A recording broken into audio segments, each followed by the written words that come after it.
We're going in 30 seconds. Hello to you, Donnie here. How many so-called people will be playing? How sad, you have no fiends. Go ahead and give me your name then. Fantastic. Okay, folks, we're getting close. 10 seconds. Be careful out there. Hand tool check, please. 6, 5, Okay, fade to black. 3. If you're just calling to annoy us, please wait for the beep, then hang up. Hi, I'm Cookie Masterson, and if you say my name 3 times into a mirror, Scott Baio will appear and kick you in the shins. You telling me I came all this way for a one-player game? Come on! And the wrong answer of the game is brought to you by Jack's Bald Caps and Hairless Knick-Knacks. Because if you actually shaved your hair off, you might find something weird under there. Pick the wrong answer associated with our sponsor to win a fabulous prize and big cash.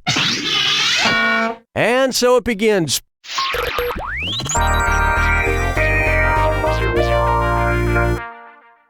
Right off the top, Assassinate Gate.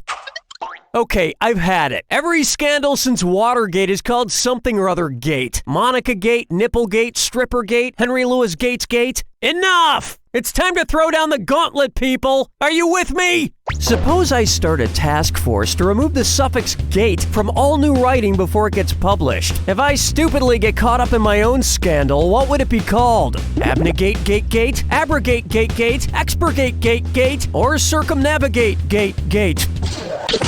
To expurgate is to edit out offensive material before it gets published. So ironically, in my effort to expurgate gates, my pathetic scandal would be called Expurgate Gate Gate.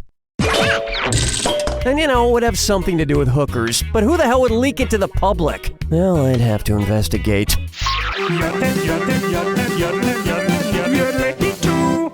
I call this one Doogie Frankenstein, MD. If Dr. Frankenstein's monster had spoken very casually, how might he have addressed the doctor with his first words? Theo, what's up? The doctor from Mary Shelley's classic novel was named Victor Frankenstein. Another little-known fact, Bram Stoker's famous vampire is actually named Count Derek Dracula.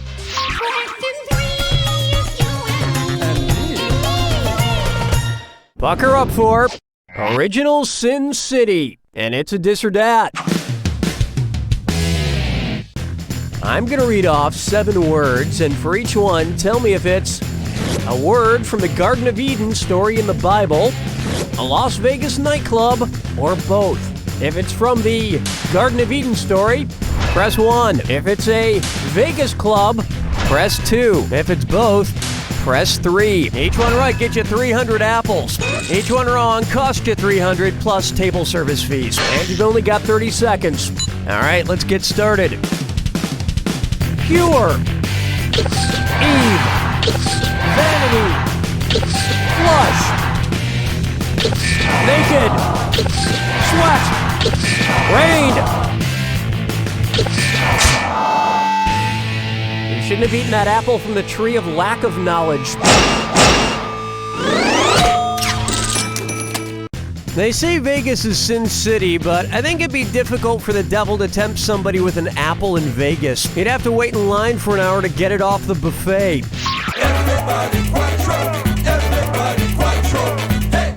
And on its way, Misters of the Universe.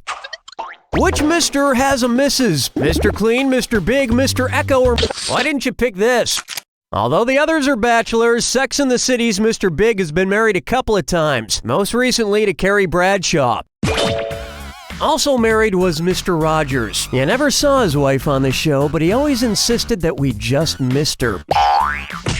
Mr. Clean is unattached, despite the fact that the ladies love his muscles and bald head. Just like how everyone will love this bald cap from Jack's Bald Caps and Hairless Knick-Knacks. Finally, a workable solution for those cursed with a full head of hair. This wrong answer of the game has netted you an extra 4,000. Congratulations. Where's the vibe, girl? Rock my world, girl. Ooh, yeah. Next, getting whacked in F sharp. If the rival mob on The Sopranos consisted of an all-female group with extremely low voices, what would they be called? The Basso Profundo family? The Contraltos are female singers with the lowest voices. Like me. I'm just kidding. I'm totally a dude. That brings a close to round 1. And you're in pretty good shape, for now. Don't forget, in round 2, all the cash is doubled. Okay, how about it?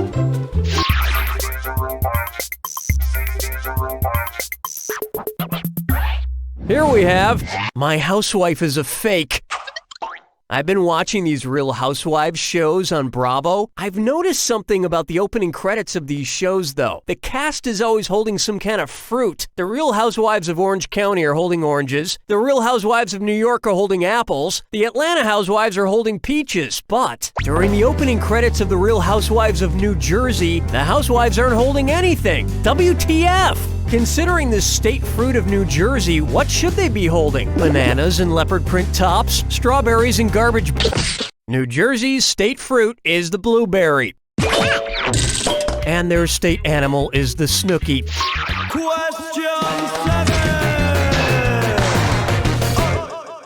Take a good look at the stuff you find under the bleachers.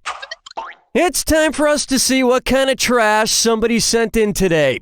Looking through your trash bag, what's it say about you?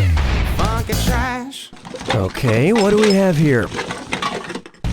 We've got some dry cleaning slips for a Robinson 42 uniform, a subway map of Brooklyn dated 1958, and some old postcards of Ebbets Field. Which professional baseball franchise sent in this garbage? Kansas City Royals?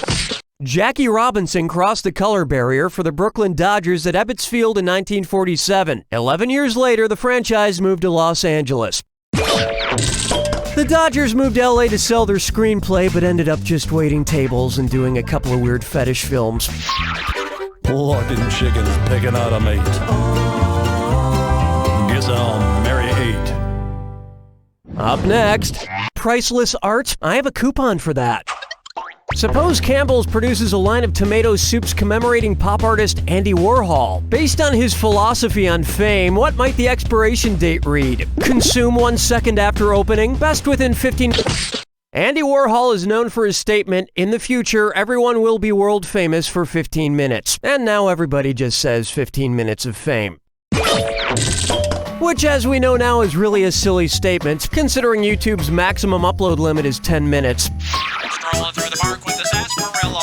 For me, This one's known as Beakers in the Hood. If the Bloods and Crips took litmus tests and their pH levels matched their colors, where would the Crips end up on the scale? Highly alkaline materials turn litmus paper blue, and the Crips' color is blue. I actually learned some complicated gang hand symbols. Ow! My fingers! Mother***er! Hold me, never let me go. Am I dreaming?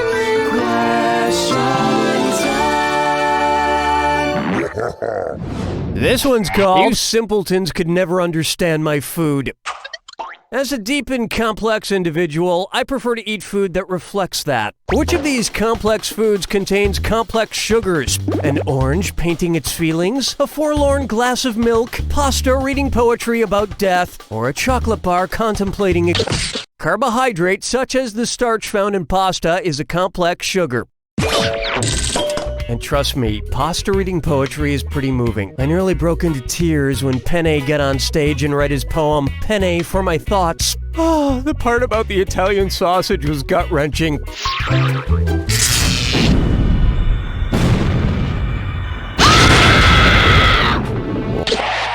I see you don't need me for anything. It's all yours. If you're going to travel through time, travel right. I've seen one version of your future. Hopefully you can change it. Good luck.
There you have it!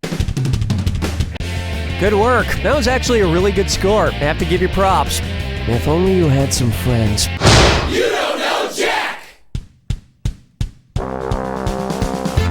That's a wrap. Donnie, what's happening? Hey, are you eager to play another round?